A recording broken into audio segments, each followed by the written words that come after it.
ஒரே தாய் வயிற்றில் பிறக்கிற அண்ணன் தம்பிங்க பின்னால் கல்யாணம்ன்ற ஒன்று ஆனதுக்கப்புறமேட்டு பிரிஞ்சு போய் ஒருத்தருக்கு ஒருத்தர் எதிரியாக மாறுற இந்த உலகத்தில் ரொம்பவே அற்புதமாக அந்த அண்ணன் தம்பி பாசத்தை அழகாக சொன்ன பாடல் தான் இந்த முத்துக்கு முத்தாக பாடல். 1000 பாடல்கள் வந்தாலும் கண்ணதாசன் எழுதின இந்த அற்புத வரிகள் தான் இன்னை வரைக்கும் அண்ணன் தம்பி பாசத்தை சொல்கிற ஒரு முத்தான பாடலாக இருக்குது.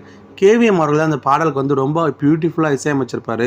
கண்டசாலா அழகான தன் குரலால் இந்த பாட்டுக்கு மேலும் அழகு சேர்த்திருப்பார். ராஜாக்கள் மாளிகையும் காணாத இன்பமடா, 4 கால் மண்டபம் போல் நாங்கள் கொண்ட சொந்தமடா, ரோஜாவின் இதழ்களை போல் தீராத வாசமடா, ரோஜாவின் இதழ்களை போல் தீராத வாசமடா, 100 ஆண்டு வாழ வைக்கும் மாறாத பாசமடா, முத்துக்கு முத்தாக சொத்துக்கு சொத்தாக